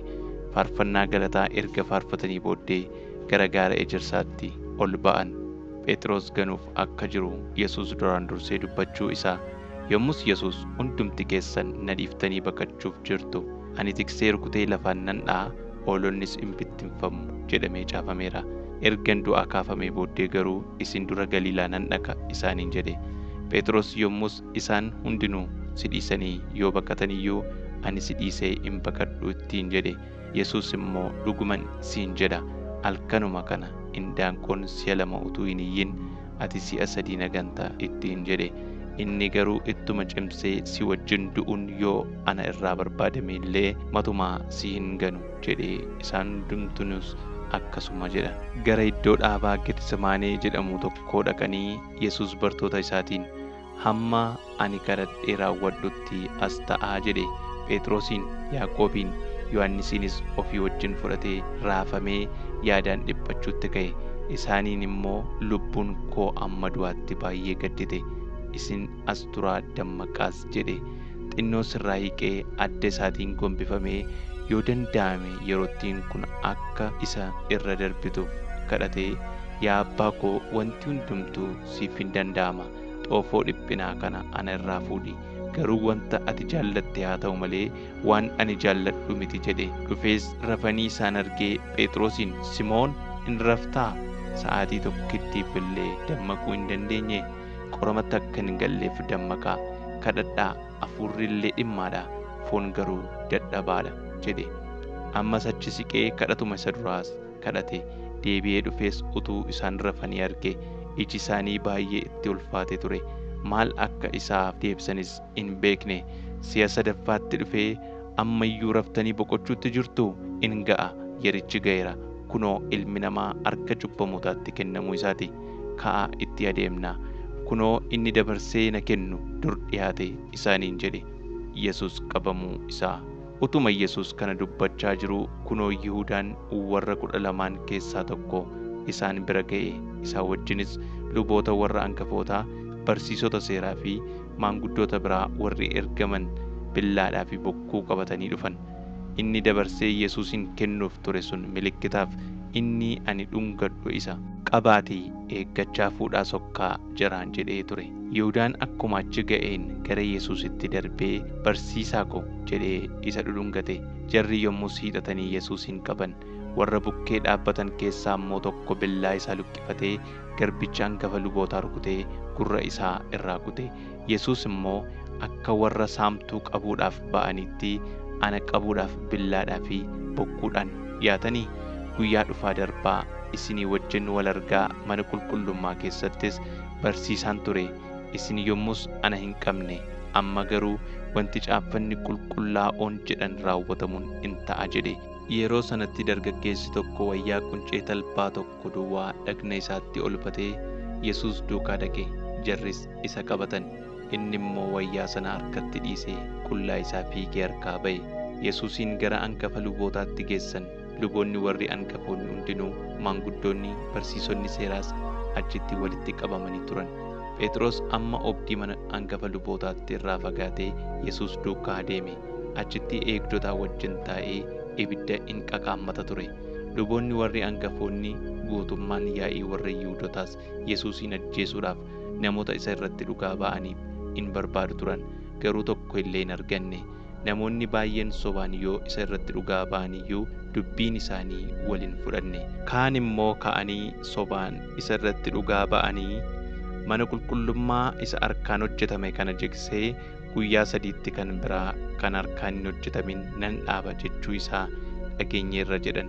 Haa ta'u iyyuu malee isa kana irratti iyyuu dubbiin isaanii waliin fudhanne. Yommus hangafni lubootaa fuula hundumaa isaanii dura dhaabatee Yesuusin, waan jarri kun si irratti dhugaa ba'an kanaaf deebii tokko illee hin qabduu ree jedhee gaafate. Inni garuu calluma jedhe malee deebii tokko illee hin laanneef. Hangafni lubootaa amma immoo ati Masiihii ilma Waaqayyoo isa galateeffamaatii jedhee isa gaafate. Yesuus immoo ani isa, ilmi namaa mirga isaa aangoo qabeessaa taa'ee duumessoota Waaqaa keessas utuu dhufuu arguuf jirtu jedheen. Yommus hangafni lubootaa sun aaree uffata isaa tarsaasee, amma immoo dhuga baatu maalii nu barbaachisa ree? Waaqayyoon arrabsuu isaa isin iyyuu dhageessaniittu, maal isinitti fakkaata jedhe. Kana irratti isaan hundumtinuus ajjeefamuun akka isaaf ta'u itti muran. Jarreen tokkos isatti tufan. Ija isaa hidhanii rukutanii, eenyutu rukute? Raajii keetiin nutti himi ittiin jedhu turan. Warri eegdonnis isaan harkaa fudhatanii isa kakkabalan. Phexros amma illee oobdii keessa utuu jiruu xomboreewwan hangafa lubootaa keessaa tokko in dhufte. Isheen utuu Phexros ibidda qaqaammatuu argitee hubattee isa ilaaltee, atis immoo Yesuus namicha biyya Naazreet sanaa wajjin turte jette. Inni garuu waan ati jettu ani hin beeku, anaaf hin galus jedhee gane. Kana booddee gara karra dallichaatti gadi ba'e. Ergasii handaanqoon in iyyite. Xomborettiin isa argitee ammas warra achi dhaabbataniin, namichi kunis isaan keessaa tokko jette. Inni garuu ammas in gane. Yeroo xinnoo booddees warri achi dhaabbatan immoo Phexrosiin, atis nama Galiilaa waan taateef ati dhuguma isaan keessaa tokko ittiin jedhan. Inni garuu namicha isin jettan kana ani hin beeku jedhee of afaaruu kakachuttis ka'e. Achumaanis indaanqoon lammaffaa iyyite.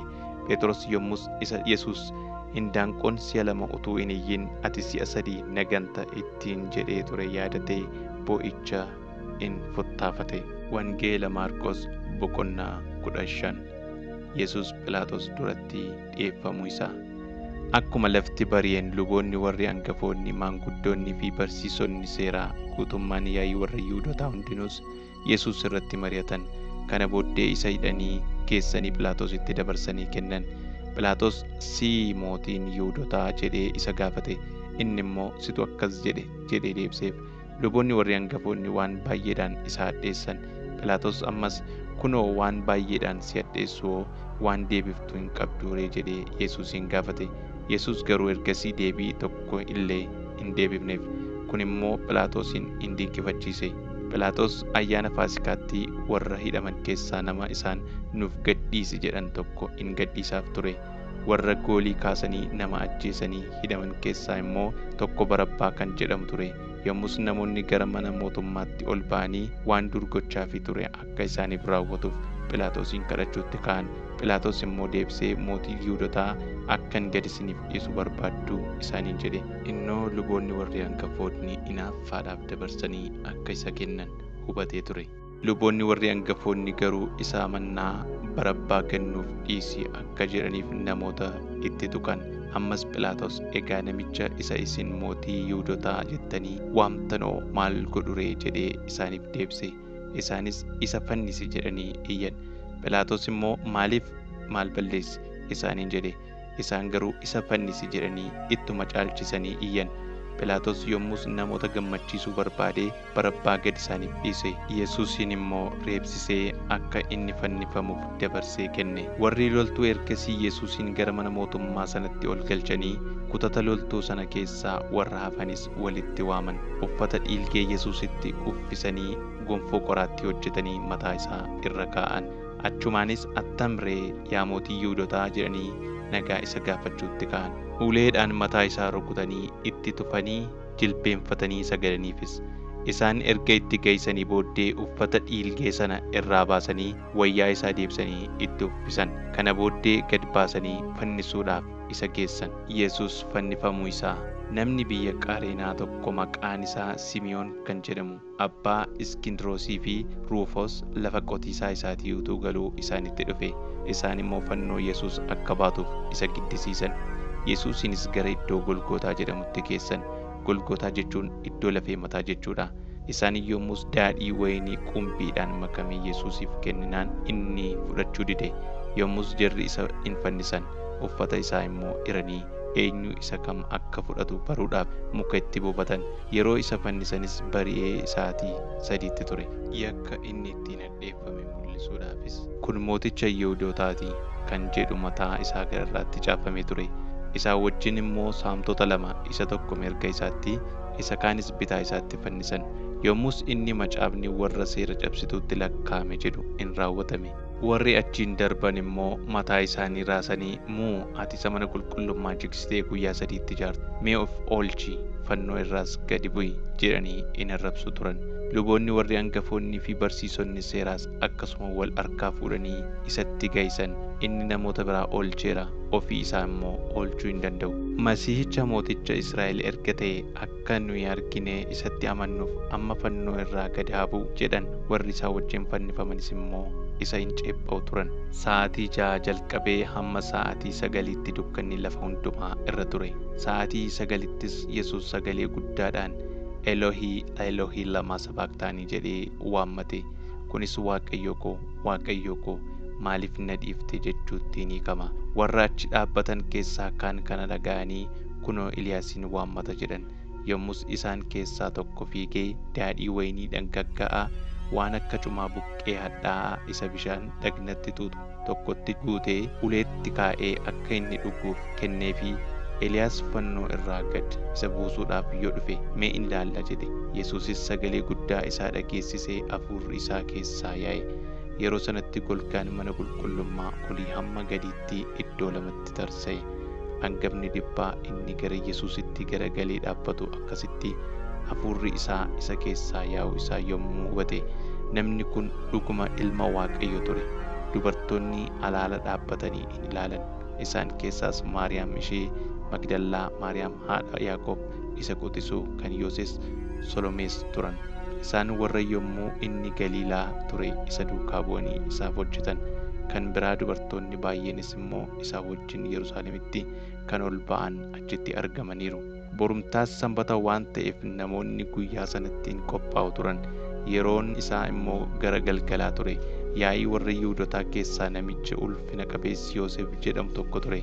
Namichi mandara Armaatiyaa inni ofii isaatii mootummaa Waaqayyoo eeggatu kun ija jabinaan Phiilaaxoos bira dhaqee reeffa Yesuus kadhate.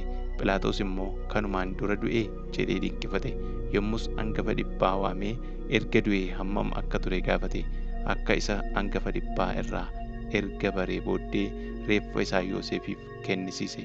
Yommus Yoosef wayyaa quncee talbaa irraa dha'ame bitee reeffa isaa fannoo irraa gad buusee wayyicha sanaanis kafane.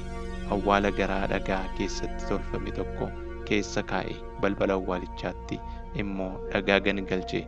Maariyaam isheen Magdallaa, Maariyaam haati Yooses iddoo reeffi isaa kaa'ame in argan. Wangeela Maarqos boqonnaa 16. Yesuus du'aa ka'uu isaa. Sanbanni erga darbee Maariyaam isheen Magdalaa, Maariyaam haati Yaaqoob, Solomeenis dhaqanii dhagna Yesuus dibuudhaaf urgooftuu bitan.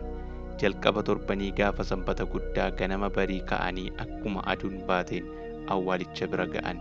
Karaatti immoo eenyutu dhagicha balbala awwaalichaatti nuuf garagalcha waliin jechaa turan. Dhagichi baay'ee guddaa ture. Itti hiiqanii yommuu ilaalan immoo dhagichi balbala awwaalichaatti galagalfamee argan.